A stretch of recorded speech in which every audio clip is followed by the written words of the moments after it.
I grew up in northwest Germany up to the age of 13.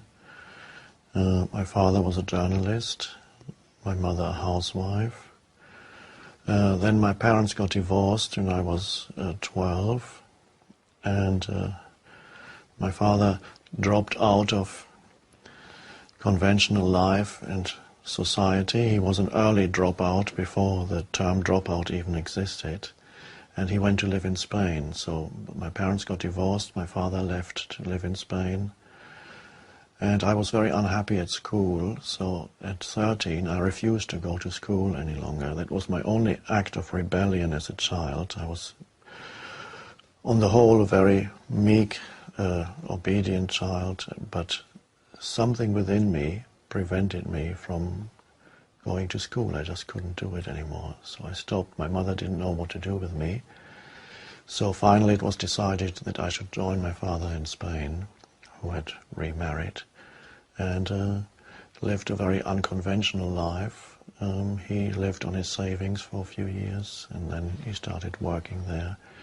So I spent my teenage years from 13 to 19 in Spain, and so the Spanish language became my second language, and I was taken out of the culture that had surrounded me for the first 13 years of my life, and then placed in a completely different environment and culture. And that probably was a good thing, because if one spends one's whole life in one particular cultural environment, one tends to become conditioned by that particular culture without knowing it. So by experiencing different cultures as a child, that somehow perhaps made the cultural conditioning less deep, less rigid. And my father was always a very unconventional person. Some people would call him eccentric. So when I got to Spain, he asked me, "Do you want to go to school here?" And of course I said no. And so he said, "Okay, then don't go to school and do what you like." And that's what I was able to do. I was reading certain books that I liked to read, studying. I began reading some literature. I went to language classes in the evenings and afternoons and studied some other subjects that I was interested in, like astronomy and so on. So I grew up without, especially in my teenage years, without the pressure that most youngsters experience. And then at 19 I went on my own to live in England. Okay, and then you started to have an education in England? Yes, in England I was offered a job, although I didn't have any formal qualifications. Miraculously, somebody offered me a job, and I was actually teaching English and Spanish, German and Spanish for a few years at a language school. And then a kind of quest started, and also what also started at that point was already the beginnings of depression that I would experience periodically, and living in a state of increasing anxiety, a kind of generalized anxiety. And I was looking for some answer to the dilemma of life and living, and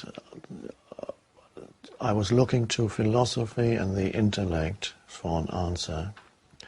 So I began to read a lot, and then I thought the answers would probably be found at the universities. The professors would know. So I took the exams that I needed in evening classes to get to university, and then I went on to London University, where I did languages and literature, and increasingly became more and more unhappy and continued to search and absorb more and more knowledge.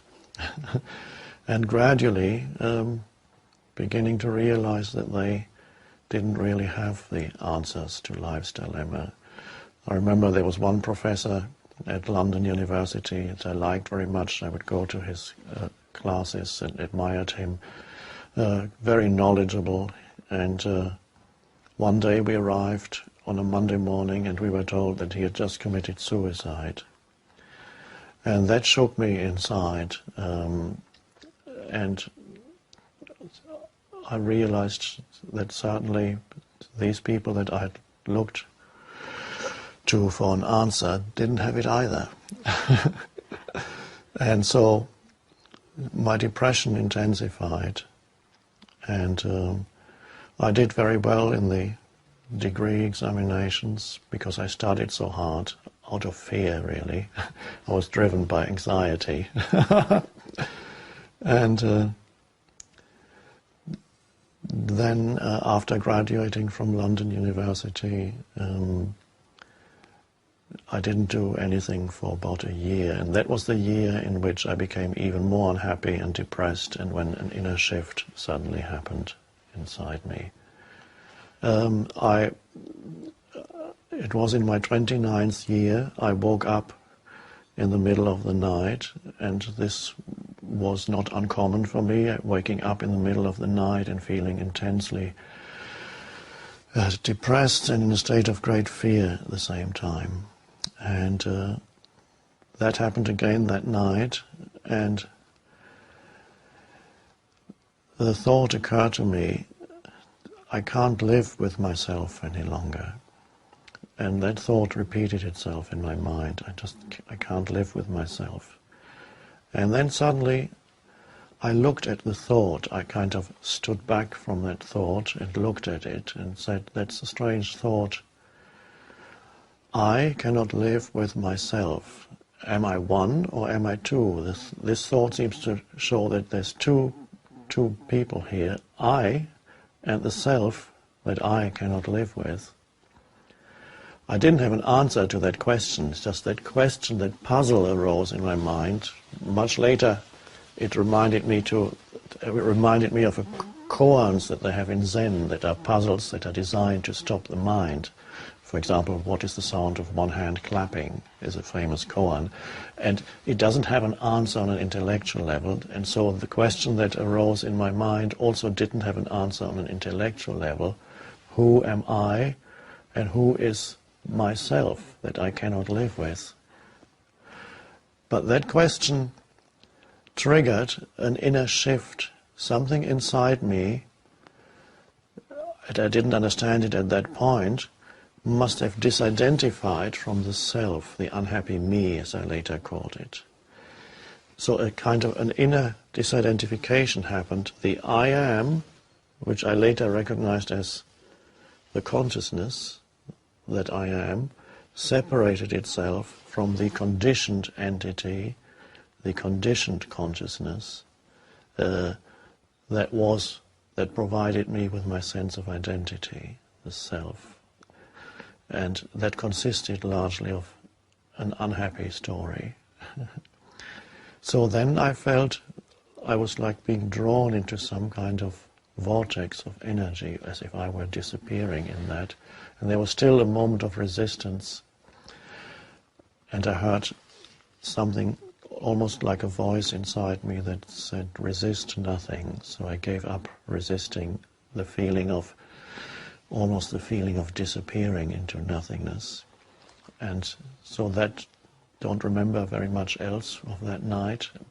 All I know is that the next morning I woke up and I opened my eyes and I looked around the room, and everything seemed as if I was seeing it for the first time. Fresh, new, alive.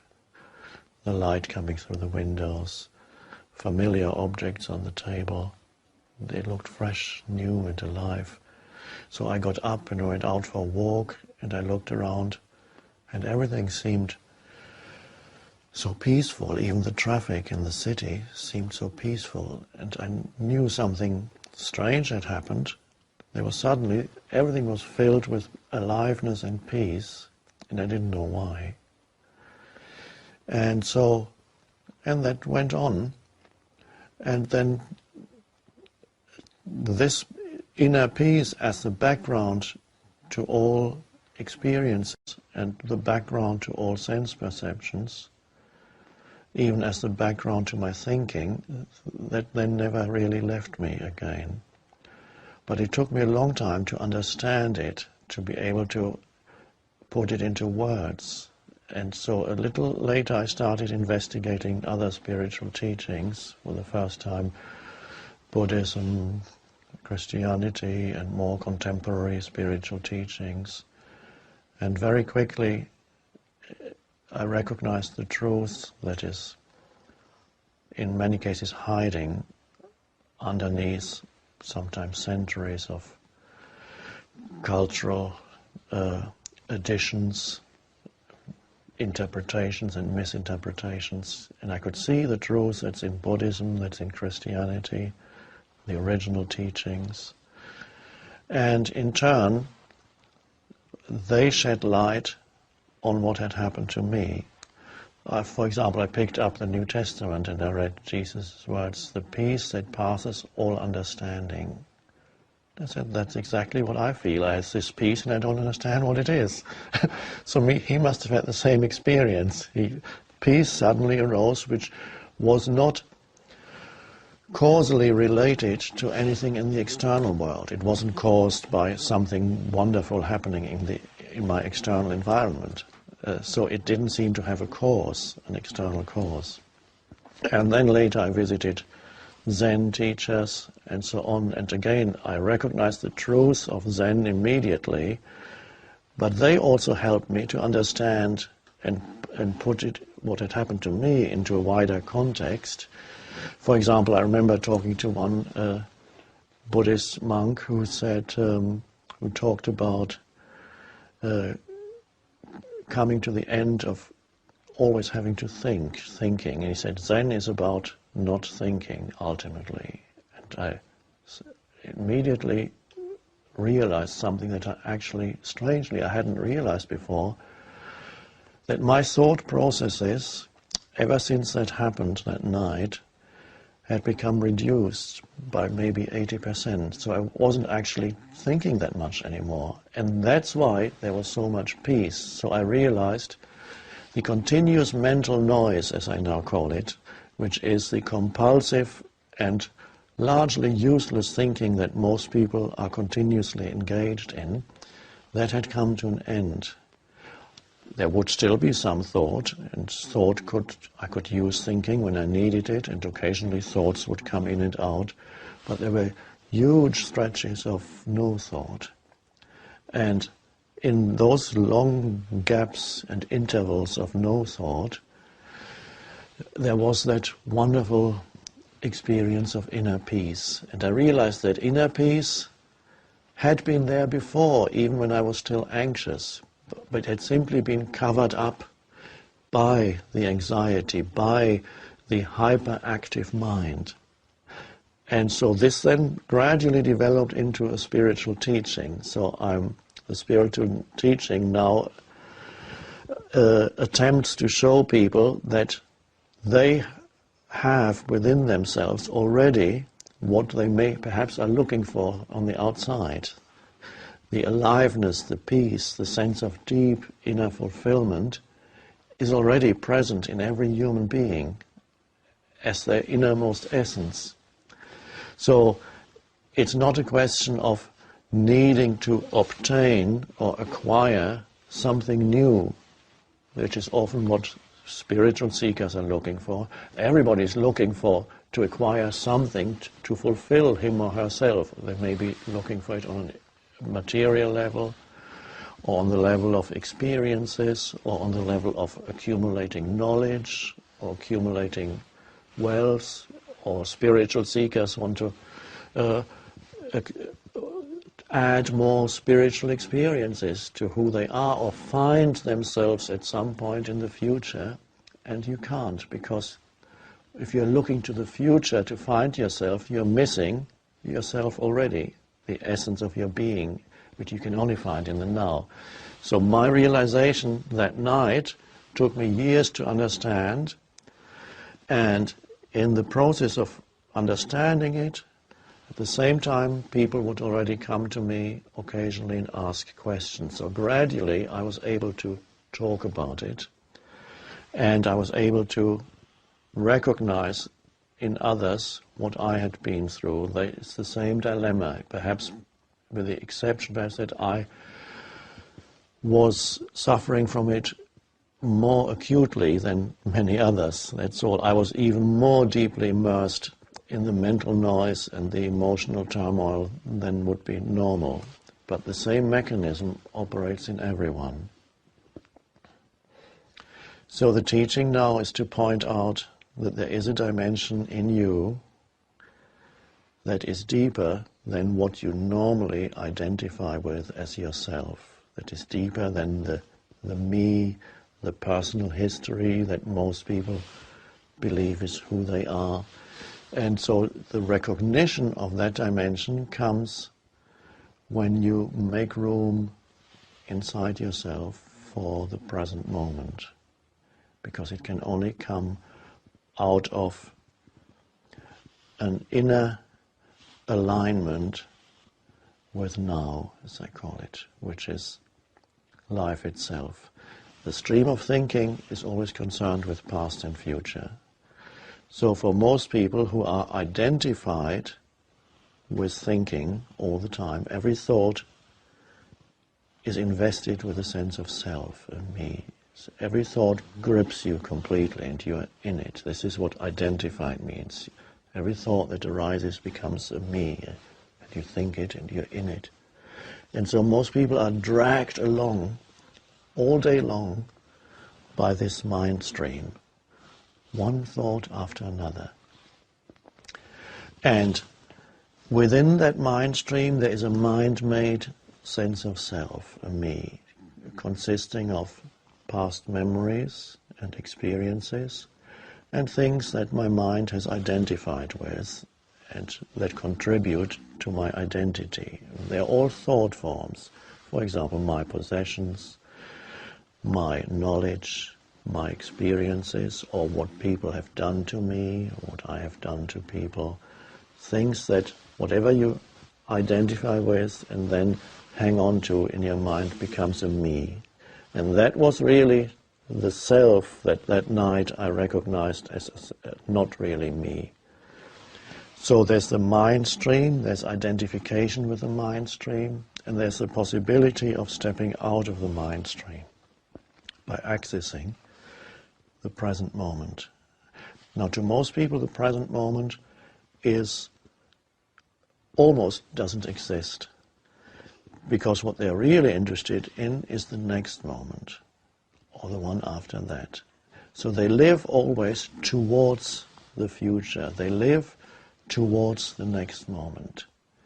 And unconsciously, they regard the next moment, the next point in the future that they need to get to, unconsciously they regard that as more important than this moment. Not realizing that the future moment that they so desperately want to get to, tonight, tomorrow, whatever, or in any activity, wanting to get it out of the way as quickly as possible, needing to get to the end point, on a small scale, on a large scale. Yes. For example. Yes. Yes. And so they don't recognize that the future has no existence. So when you always live towards the future, you live your life trapped in a conceptual reality of thought forms, which assumes a greater significance for you than the immediate reality of life, which is always now. Because your life consists entirely of the present moment. And to most people, that's, if you truly realize the significance of that statement, your entire life consists of the present moment. Your life is never not this moment. Even when you remember the past, you can only remember it now. And when you think about the future, you can only think about it now. But people live as if the present moment were an obstacle that they need to overcome in order to get to some better point, which never arrives. So that's a mad way to live, and it makes living hard. It makes living into an effort.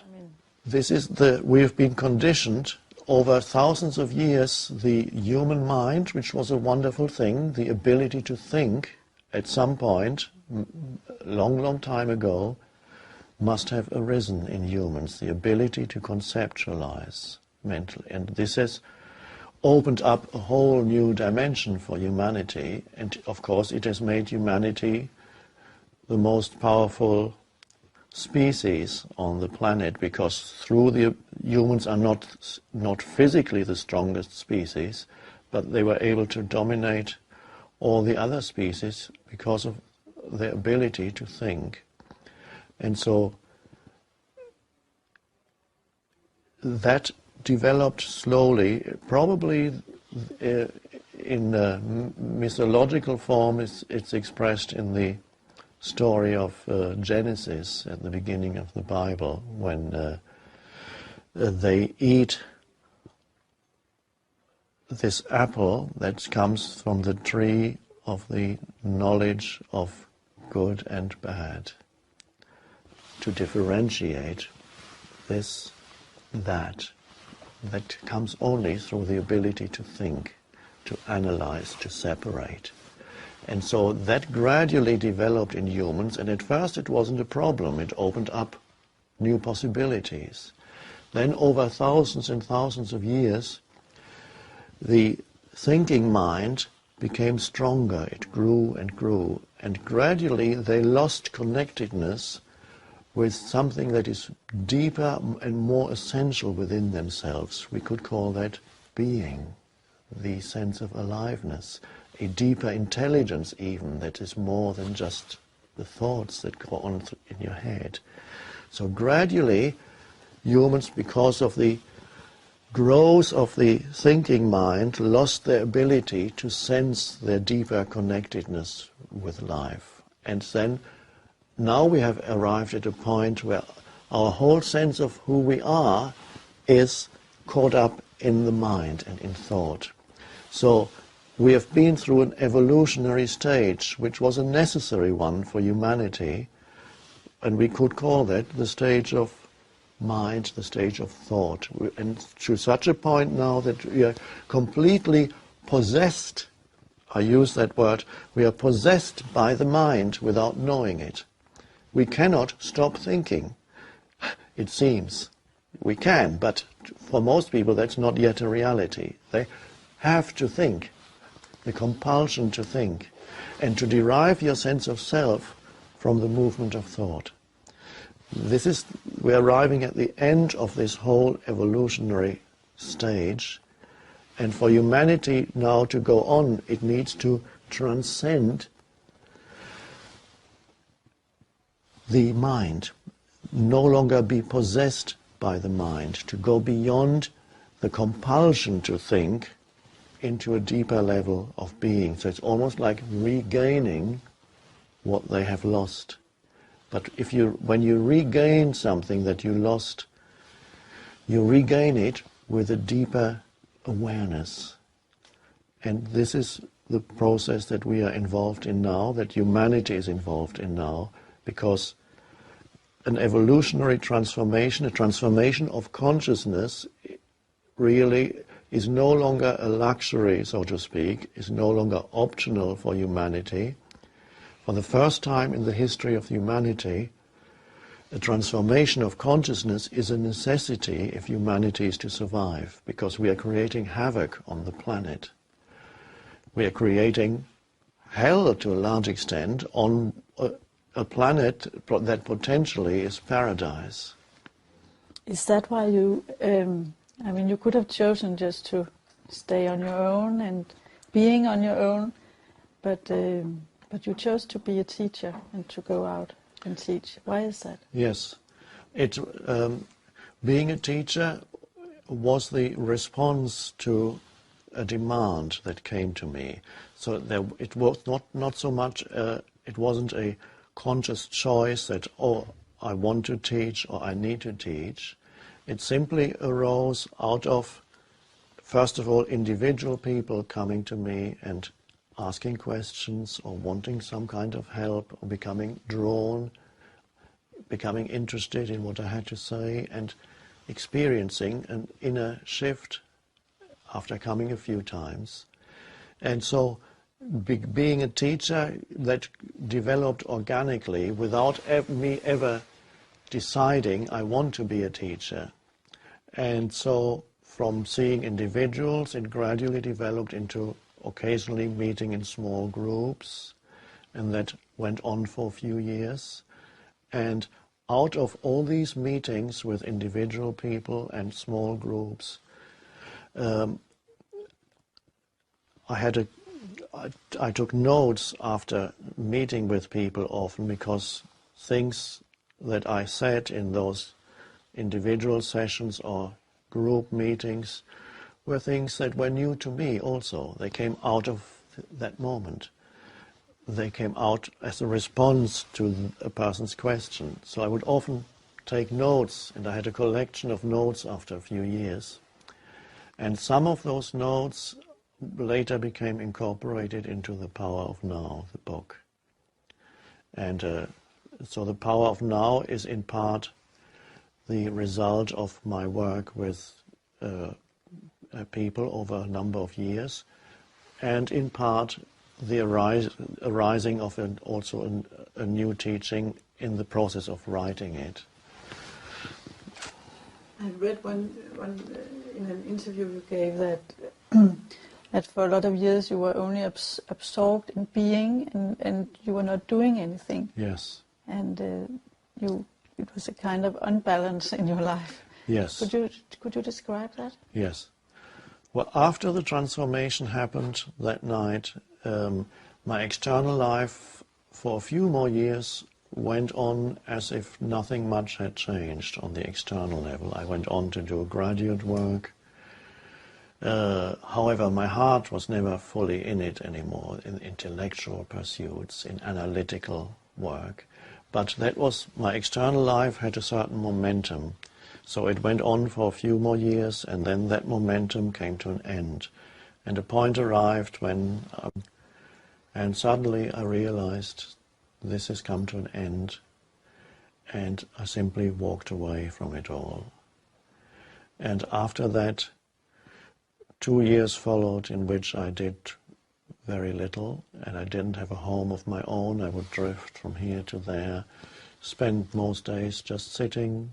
When it was warm enough, I would sit outside on park benches or walk around. I was then in London at that time. And I was so deeply immersed in the peace, almost the bliss of the simple experience of being, the simple feeling the goodness of life every moment, that I lost interest in future completely.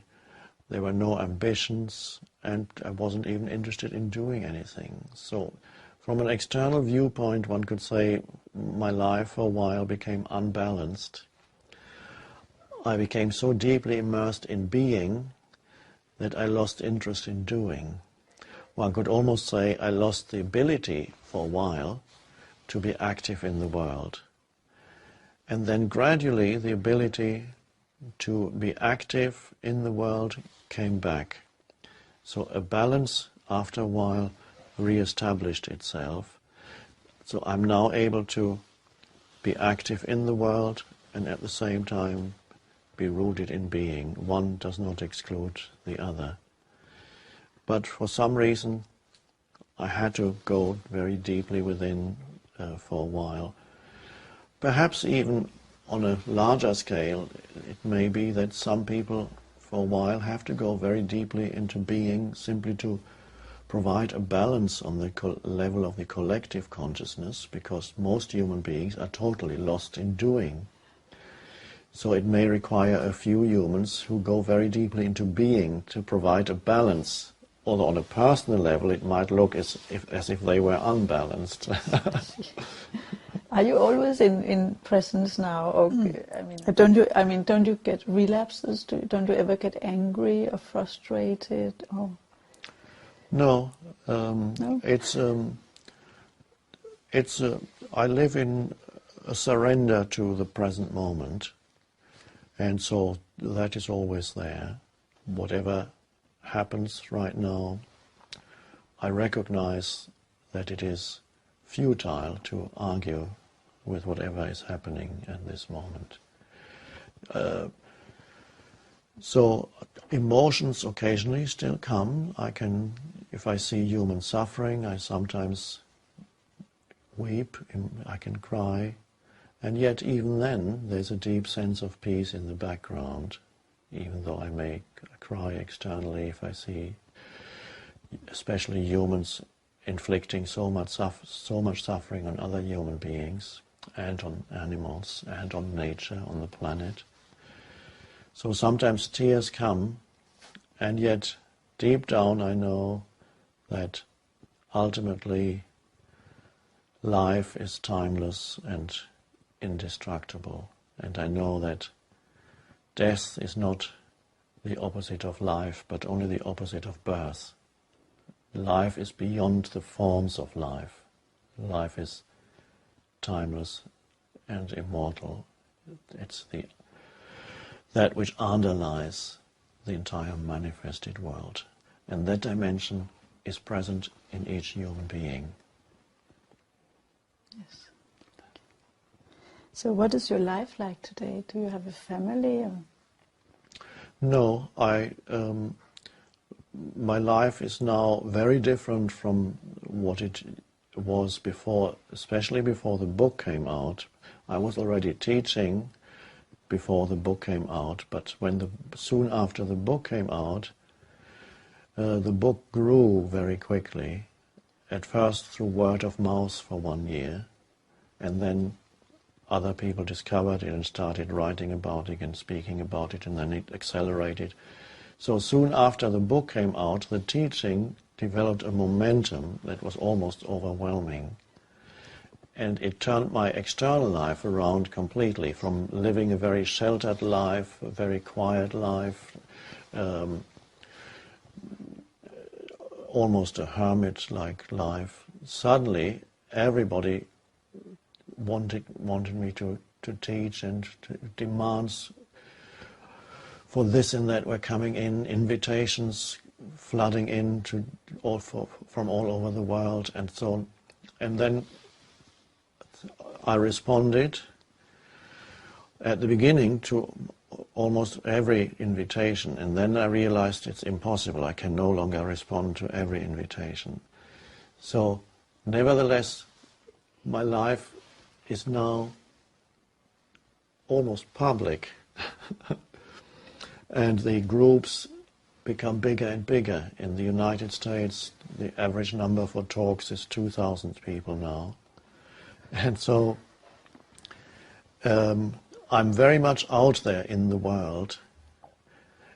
And this is not something that naturally I would have chosen for myself. My natural inclination would be to be withdrawn, not to be known. I like to be invisible in public places, not to be noticed, and that becomes more difficult now. And yet I accept the fact that this is how it is.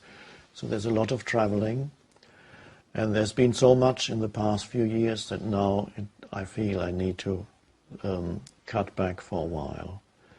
And I believe my feeling is that the cycle of going out into the world, which has lasted now for 6 years, may be coming to an end, and there may be coming a cycle of withdrawal for a little while, in which another book may come into being. And so I've had to surrender to the fact that my external life changed completely. It's been wonderful too to see how many people are being reached by the teaching, the book, and the talks and the retreats, how many people are open to the message. That was the greatest surprise after the book came out, because when I was writing the book wrote itself, one can almost say. My feeling was that only people who had already been on the spiritual path for a long time would respond to the book. And that was not the case. People responded to the book, both people who had been on the path for many years, they responded, but also people who had never read a spiritual book in their lives, who had never had access to that dimension. They suddenly wrote to me and said, my life has changed, this is incredible. I've read this book several times already, and it's fresh and new every time, and there's so much peace in my life suddenly.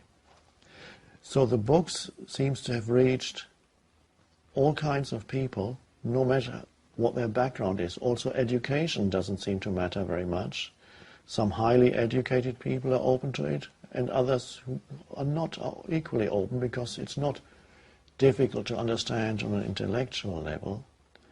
And yet, not everybody is open to the books. There are people who wrote to me and said, I bought a copy for a close friend, and he found it completely meaningless.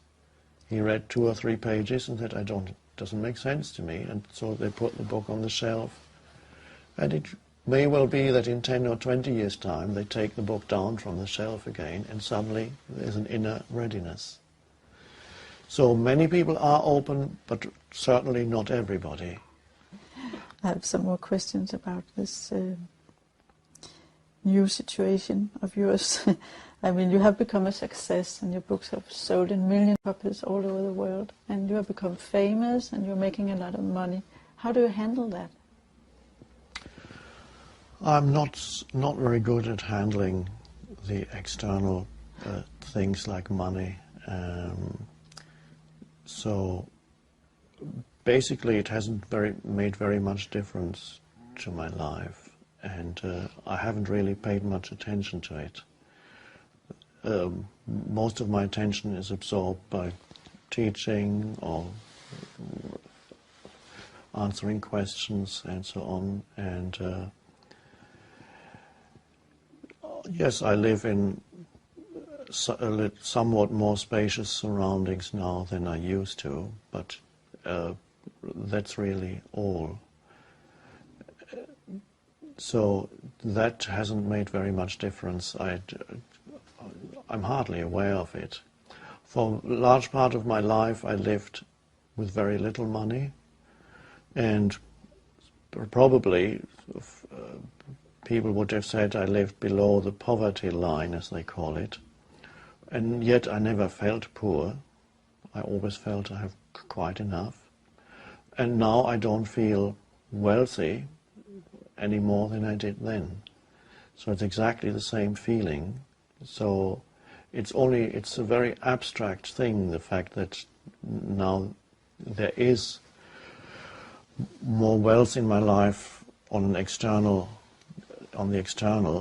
dimension is only an abstract truth to me. It has not affected me inside at all, and it's only very slightly affected my external life.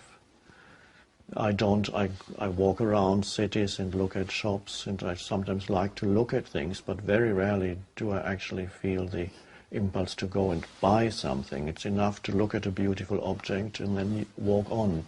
So I wouldn't know what to buy with it. There is the possibility at some point that there may be a center, a spiritual center coming into being. So if that happens, then some of the income from book may flow into that.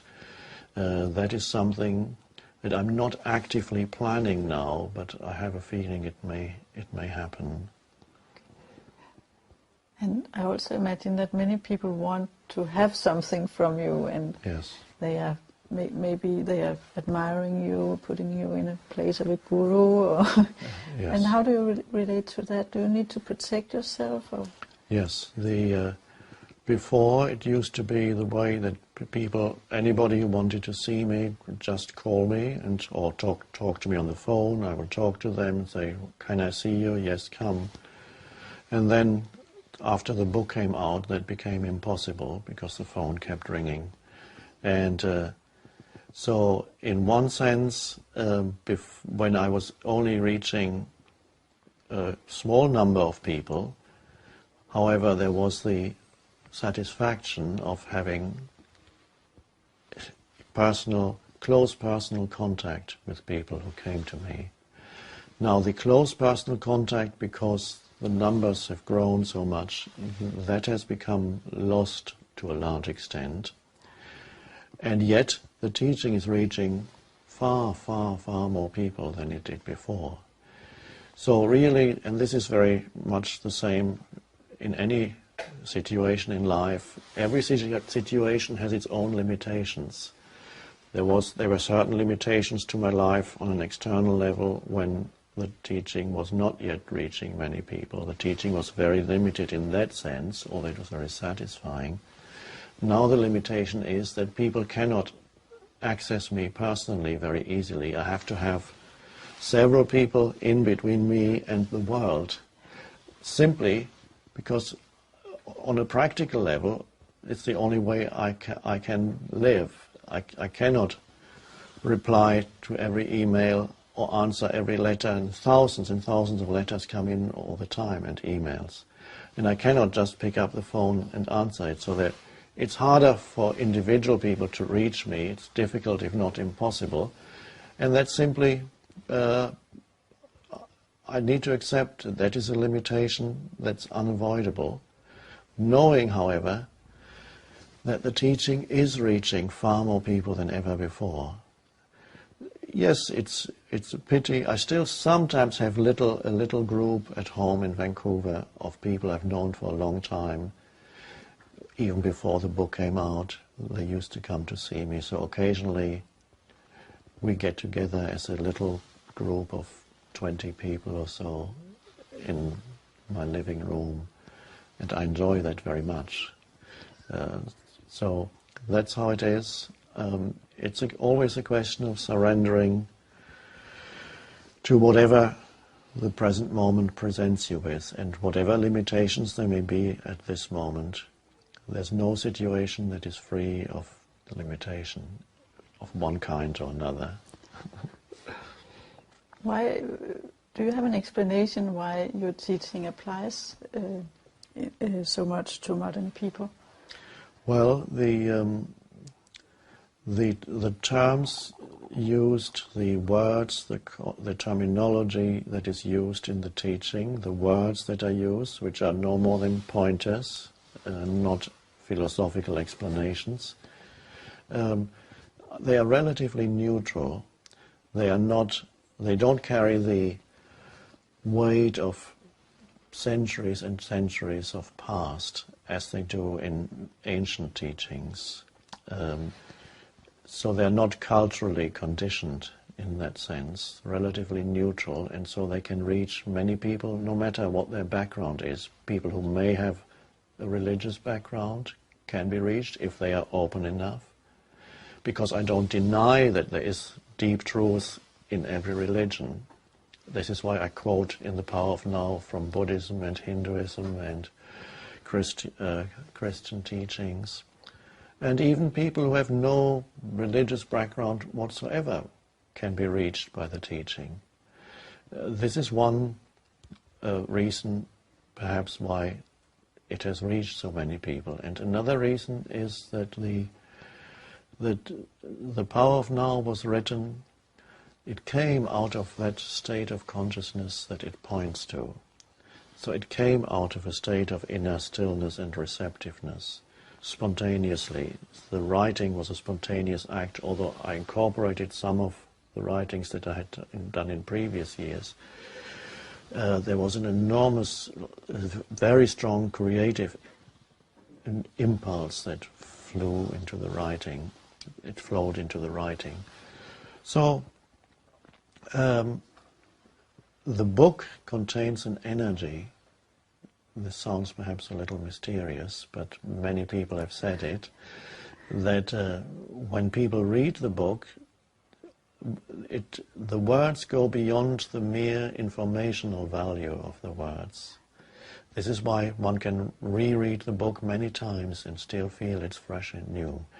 And every time you read, and maybe it may just be 1 or 2 pages, the reading of it can put you back into the state that I call presence, because whatever the book speaks about ultimately points to that inner state of alignment with the present moment. So people can just pick up the book, read a couple of pages and feel the mental noise slows down or subsides, and they become awake again, alert, present in the now, and they can sense some peace inside.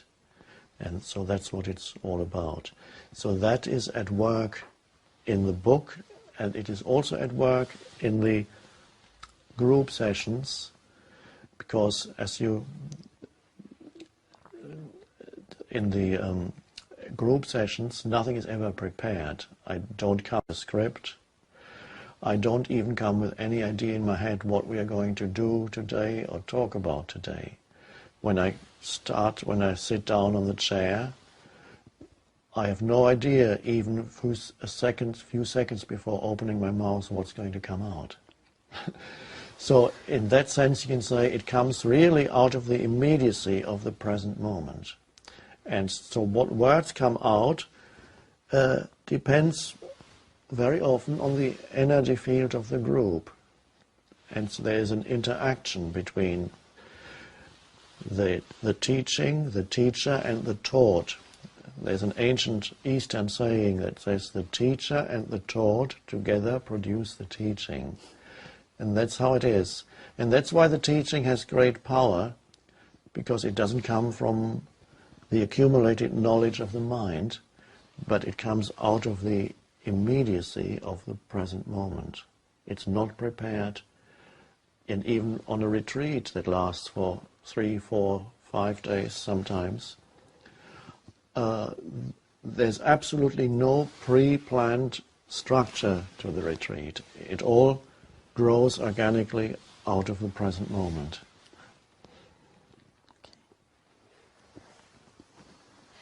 I have one question, at least one more.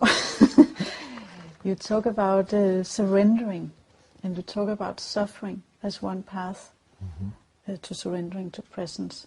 And you say that some people don't need the suffering. But anyway, surrendering is beyond will and wanting. So what does it take? And what about grace? I imagine that it takes grace also. Could you comment on that? Yes.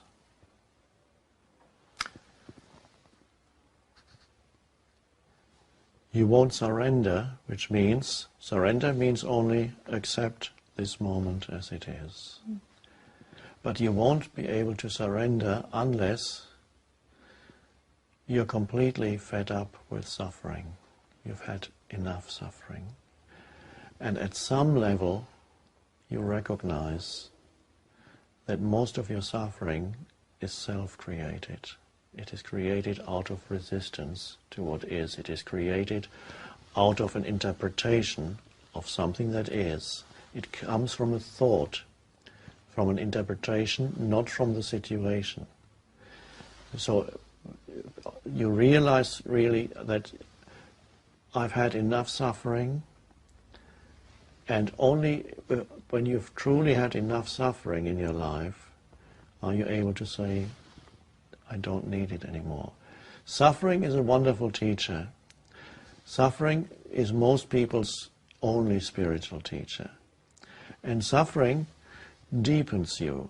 It gradually erodes the mind-made sense of self, the ego. And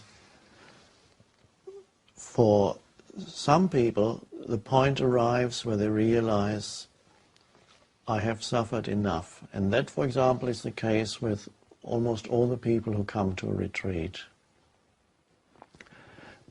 If you ask them, they've all had their share of human suffering. Otherwise they wouldn't be open to the message. They've had their share of human suffering, and they have reached a point where they are ready to listen to the message that says there is another way to live. There is another way in which you can live that does not create further suffering for yourself. Because to a large extent humans create their own suffering. And so, when you are ready to hear that message, and that's really the message that is in every religion, that's the message, the central message of Buddhism is the end of suffering.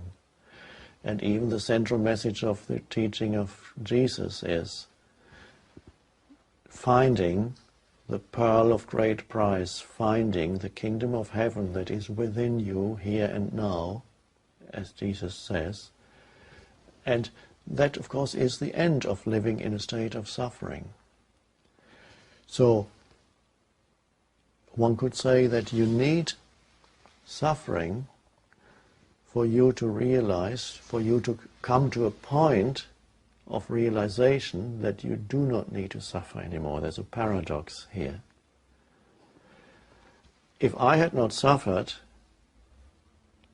this teaching would not exist. So you could say it has come partly as a result of intense suffering.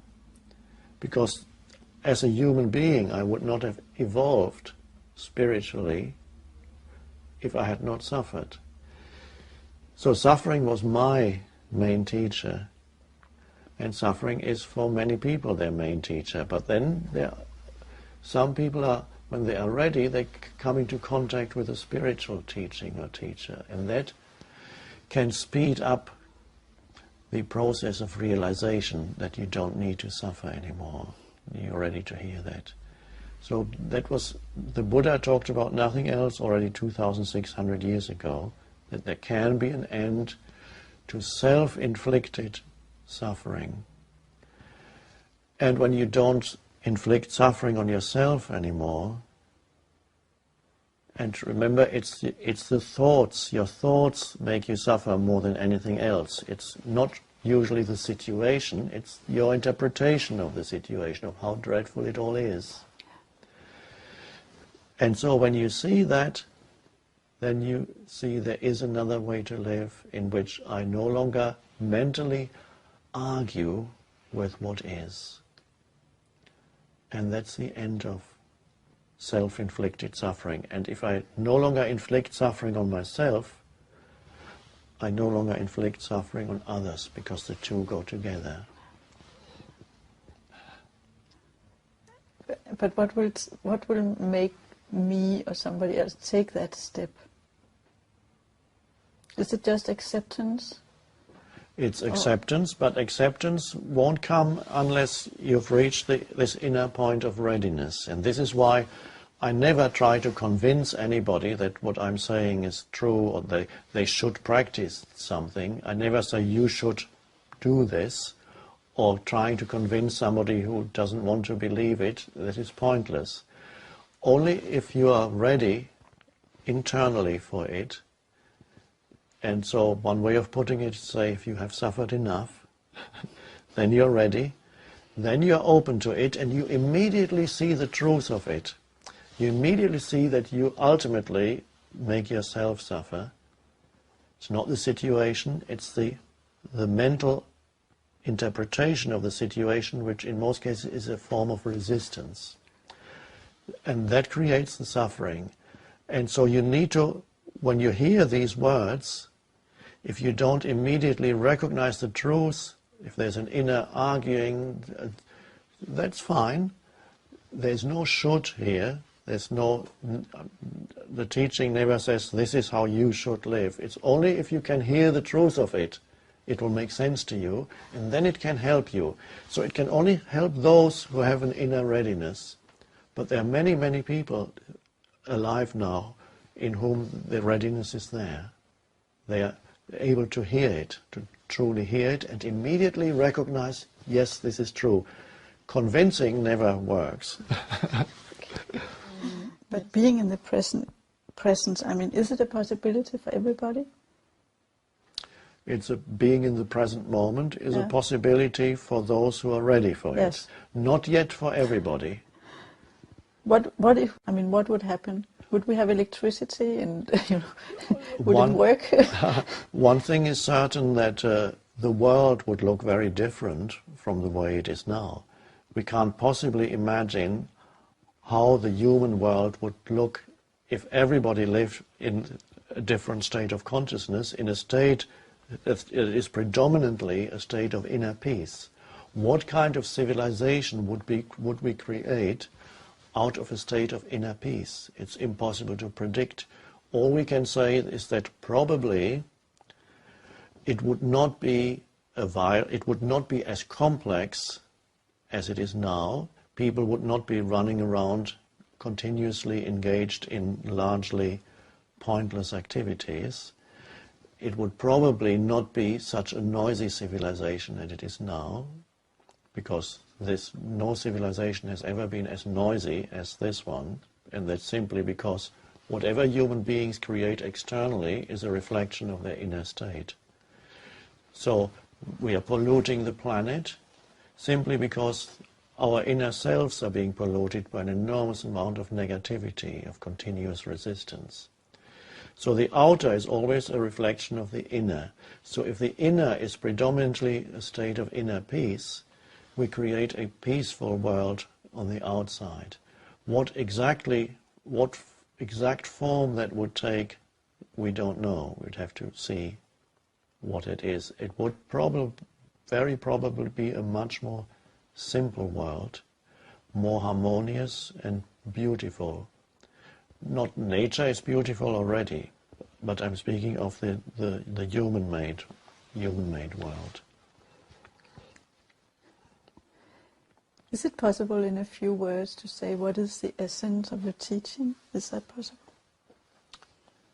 Well, the essence is very simple, and the essence could probably be taught, and perhaps one day will be taught to very young children at school. And children are very close to it anyway. The essence is, well, I could put it in the most simple terms, because the most simple is often the most powerful. The essence is to make the present moment into your friend, not your enemy. To always ask yourself, what is my relationship with the present moment? At this moment, of course. What is my inner relationship with the present moment? Is the present moment, am I friendly towards the present moment? Or am I hostile towards the present moment? Is the present moment my enemy? And then that would be enough to bring about a change, because when you realize that you are making the present moment into your enemy, and you also know that that's all you ever have in life, then you realize it is a mad way to live. To treat this moment as if it were an obstacle to where you want to get to. And you never get there because it's always now. Then your relationship towards the present moment changes. It changes, and your relationship becomes one of yes rather than no to what is. It does not mean that you become passive or that you will never do anything again. It simply means that the foundation for any action you take is the state of yes to what is. And if there's this state, the inner state of yes to what is, that is the state of inner peace. And inner peace is much more powerful as a foundation for right action than the state of resistance and negativity. So that is the essence. Find that state of inner alignment with the present moment, which comes with a yes. And then see what happens. See how your world changes as you no longer resist the isness of this moment. Thank you. It was what you concluded the teaching about your role as a teacher. And you said something about you have nothing to teach to nobody, something like that. Could you just state that, how you see your role as a teacher? In conventional terms, teaching means that I give you information that you didn't know. I add something to you. So a student absorbs new information, accumulates new information. But in spiritual teaching, the teacher just points to the truth that is already in every human being, and also points to the way in which that truth that is already in every human being is covered up. And anybody who is ready can immediately recognize the truth of the teaching as if they had already known it, because on some level they already knew it. And that's why I say I don't really have anything to teach in the sense of adding information to you. There's nothing that you need to add in order to find yourself and be yourself. You can add on an external level. It's nice to learn new things. It's nice to explore this or that. And yet on an essential level, the essential level is the level of who you are, your innermost sense of self. It's the level of being. On the most essential level, no matter where you are at in your life, what your life situation is, on the most essential level, nothing needs to be added to who you are. So the spiritual teaching is not a more, it's not an addition. It's simply a pointing towards that which is already there. And those who are ready then suddenly recognize the truth of it. Recognize means they already knew it. It's almost like remembering. Ah, yes. And then there's no question about it. Convincing is not necessary. It's immediate realization. Then the spiritual teaching works as it should. So that's how it operates, and that's the difference between a conventional teaching and spiritual teaching. In some sense, one could say the spiritual teaching is almost the opposite of the conventional teaching. If anything, it takes something away from you. It takes away that which covered up who you are. But it is not taken away by the teacher. It's taken away by yourself when you see it and become conscious of it.